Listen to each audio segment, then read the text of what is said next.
राउरकेलारू प्रार्थी हेबे दिलीप राय प्रार्थी हेबा नहीं जुएल ओराम को बड़ बयान विधानसभा सुंदरगढ़ जिलार 6टी आसन बीजेपी प्रार्थी घोषणा कर सारी बेले राउरकेला ना घोषणा करना। यह पूर्व आज सांसद जुएल ओराम देइछंती एक बड़ बयान। राउरकेलारू दिलीप राय प्रार्थी हेबे बोली जुएल कहवा सहित आसंता काली दिलीप राय राउरकेला पहुंचे।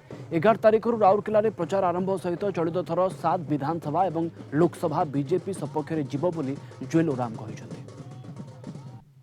राउरकेला दिलीप बाबू केस क्लीयर है से काली आसुच्च काली आज काली भितर टिकेट डिक्लेयर हो डिक्लेयर से भी राउरकेला लड़े प्रस्तुत करा निश्चित यहाँ निश्चित अच्छी आ केवल खाली घोषणा मात्र बाकी अच्छे घोषणा है से लड़े को आसवे। आम राउरकेला रिपोर्टर अनिल महांती आम सहित जोड़ी होती संपर्क में अधिक सूचना देवाई। अनिल केवल जुएल ओराम दिलीप राय राउरकेला प्रार्थी हेबा नहीं कहते ना पार्टी सूत्र भी खबर मिलूँ एमती।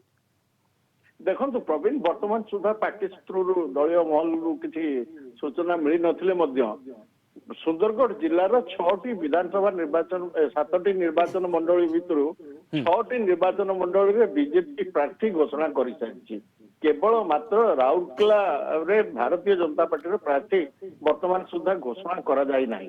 किंतु राउरकेला रे जोर चर्चा धरी जे दिलीप राय प्रार्थी होउचंती भारतीय जनता पार्टी जेहेतु 2014 रे बीजेपी टिकेट रु दिलीप राय एठी विधायक हेतिले एवं 2018 रे जो नरेंद्र मोदी आसी कहिथिले एठी एश्योरेंस देथिले जे राउरकेला रे ब्राह्मणी द्वितीय ब्रिज एवं जो राउरकेला गोटे सुपर स्पेशलिटी हॉस्पिटल और मेडिकल कॉलेज करेंगे।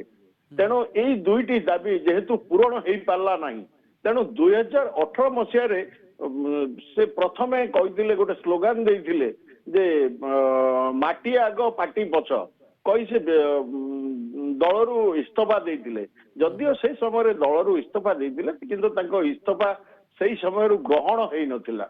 परवर्ती समय 1999 मसीह गोटे झारखंड कोयला ब्लॉक एलोकेशन गोटे मामला थिला से दोषी सब्यस्त करा जाय कि सीबीआई रो स्पेशल कोर्ट 6 अक्टोबर 2020 रे 3 वर्ष जेल दंड सहित 10 लाख टंका जरिमाना करथिला।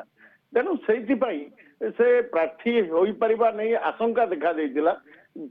परवर्ती समय प्रार्थी हेबा पई चलित निर्वाचन रे से दिल्ली हाईकोर्ट रे आवेदन करथिले एवं गत 5 तारिख रे यार सुनानी थिला। गत 5 तारिख रे सुनानी जदियो पूरा हेई पार नथिला गत काली यार सुनानी हला परे दिलीप राय को हाईकोर्ट दिल्ली हाईकोर्ट पक्षरु रियाती दिया जायछि एवं से निर्वाचन लड़ी पारिबे बोली दिलीप राय निज आड़ू किसी इशारा किसी संकेत देइछन्ति कि जिसे बीजेपी टिकेट रे राउरकेला विधानसभा आसन पाई लढुचंती। देखंतु से भली कोनोसी सूचना दिलीप राय देई नथिले मध्य किछि दिन पूर्वरु विभिन्न प्रकार जो सभा समिति रे निज तरफ जे जोग देबा एवं विभिन्न सभा समिति तांकर समर्थक मानक द्वारा अरेंज करेबा एवं तेणु जो किछि दिन धरी जो चलचंचल हेई उठिले दिलीप राय से जना पड़ुला जे आगामी निर्वाचन में दिलीप राय प्रार्थी हेबा पई जाउचंती एवं से जेहेतु दिल्ली हाईकोर्ट रे अपील मध्य करिथिले जे गत मार्च राउरकेला पॉलिटिकल एक्टिविटी बीजेपी नेता सहित थिला ना से निजे जाई लोकों को भेटुथिले सभा समिति रे जोग दउथिले ना। देखो प्रवीण से निजे जाई सबू निजर समर्थक मानक माध्यम विभिन्न सभा समिति करा जाउतिला एवं से सभा समिति रे निजे जोग दउथिले जेहेतु दिलीप राय एभली एक नेता जी जो